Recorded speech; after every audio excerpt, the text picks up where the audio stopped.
Assalamualaikum warahmatullahi wabarakatuh. Baiklah, hari ini kita akan membahas tentang analisis Galat dan deret Taylor. Apa itu analisis Galat dan bagaimana cara menyelesaikan suatu persoalan dengan deret Taylor? Galat disebut juga kesalahan atau error atau dilambangkan dengan tanda epsilon. Kemudian semakin kecil nilai suatu galat, maka semakin teliti solusi numerik yang didapatkan.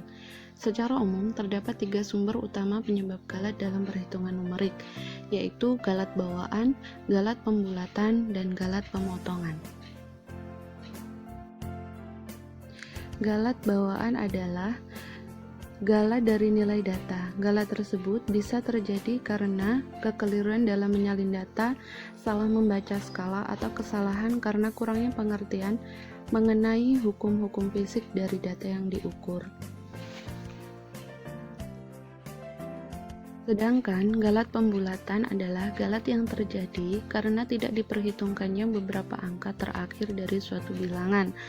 Kesalahan ini terjadi apabila bilangan perkiraan digunakan untuk menggantikan bilangan eksak. Contohnya di situ ada bilangan 8.632.574 dapat dibulatkan menjadi 8.633.000. Nah, itu contoh galat pembulatan. Yang ketiga adalah galat pemotongan, yaitu galat yang terjadi karena tidak dilakukannya hitungan sesuai dengan prosedur matematik yang benar. Sebagai contoh, suatu proses tak terhingga diganti dengan proses berhingga. Contoh E pangkat X sama dengan dan seterusnya itu. Nah, itu seharusnya dia itu dihitung sampai tak terhingga, tapi hal ini bisa diselesaikan dengan cara atau dengan proses berhingga. Analisis galat. Solusi dengan metode numerik adalah solusi hampiran atau aproksimasi, hampiran terhadap solusi eksak. Oleh karena itu, solusi numerik mengandung galat. Galat atau epsilon merupakan perbedaan antara solusi hampiran dengan solusi eksak. Definisi: epsilon atau galat sama dengan nilai eksak dikurang dengan nilai hampiran atau perkiraan.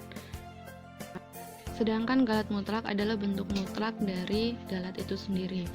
Dan galat relatif yaitu epsilon R sama dengan epsilon dibagi dengan A atau nilai eksak atau sejati. Kemudian galat relatif ini ada yang dalam bentuk persentase, yaitu rumus dari galat relatif itu dikalikan dengan 100%. Dan galat relatif hampiran adalah epsilon RA sama dengan galat dibagi dengan nilai hampiran. Contoh, misalkan nilai sejatinya atau eksak yaitu 10/3 dan nilai hampiran atau perkiraannya 3,33. Hitunglah galat mutlak, galat relatif, dan galat relatif hampiran. Penyelesaiannya, maka kita masukkan ke dalam rumus yang telah kita pelajari. Galatnya yaitu nilai sejati dikurang dengan nilai perkiraan, yaitu 10/3 dikurang 3,33. Maka hasilnya adalah 0,000333. Dan kemudian galat mutlaknya yaitu mutlak dari galat itu sendiri. Dan galat relatifnya adalah galat mutlak dibagi dengan nilai sejati atau eksak dan diperoleh 0,0001 atau dalam persen 0,01. Kemudian galat relatif sama dengan galat mutlak dibagi dengan nilai perkiraan atau nilai hampiran, yaitu 1/3000 dibagi dengan 3,333.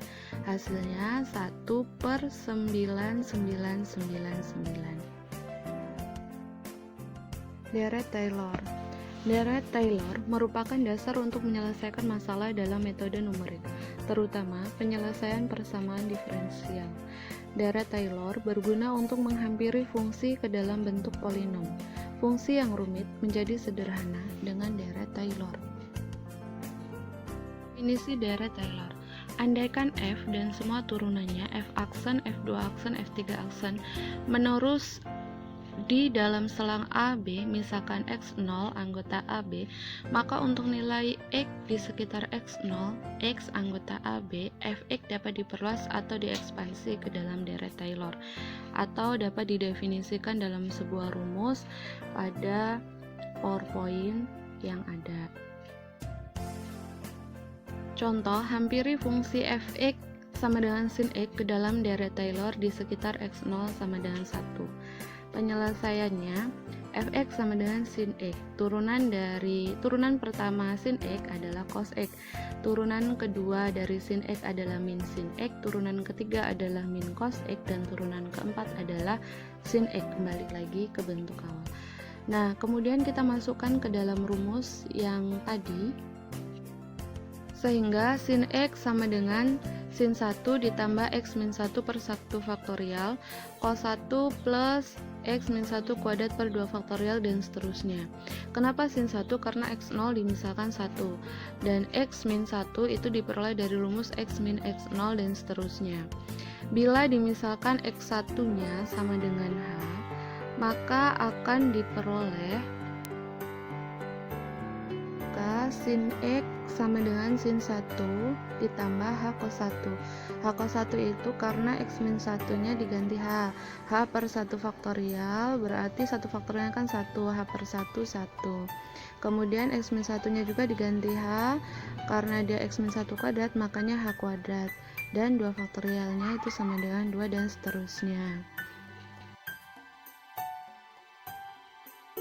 Kemudian diperoleh 0,8415 itu berdasarkan kalkulator. Jadi kita cari dari masing-masing nilai sin 1 itu berapa, cos 1 itu berapa, min sin 1 itu berapa, dan seterusnya, sehingga diperoleh hasil seperti itu.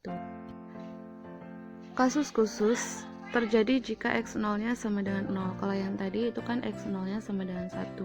Kemudian kalau dia X0 nya sama dengan 0, maka deretnya dinamakan deret Maclaurin, yang merupakan deret Taylor baku. Contoh, uraikan sin X ke dalam deret Maclaurin. Penyelesaiannya,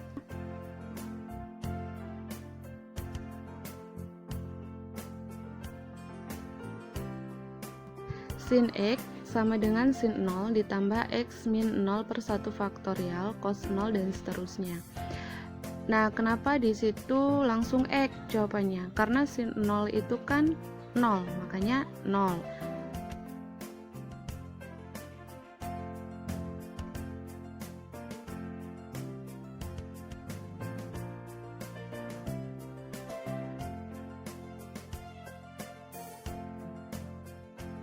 Cos 0 itu kan 1. Cos 1 dikalikan dengan X per 1 faktorial, hasilnya adalah X. Kemudian sin 0, min sin 0 hasilnya 0 lagi, 0 dikalikan berapapun 0. Kemudian min cos 0 berarti min 1 dikalikan dengan X pangkat 3 per 3 faktorial, ketemunya X pangkat 3 per 3 faktorial, dan seterusnya. Artinya, ketika dalam deret Maclaurin atau deret Taylor baku, ketika kita menemukan sin 0, maka dia akan menghasilkan 0, dan berapapun dikalikan 0, dia 0. Maka di sini yang ada hasilnya adalah nilai dari cos. Nah, itu tadi penjelasan tentang deret Taylor dan analisis galat. Apabila nanti ada yang ditanyakan, silahkan bertanya melalui WA atau akun LMS. Semoga materi yang sedikit dan singkat ini bisa memberikan manfaat kepada teman-teman sekalian, dan terutama kepada mahasiswa ibu. Baiklah, ibu akhiri. Wassalamualaikum warahmatullahi wabarakatuh.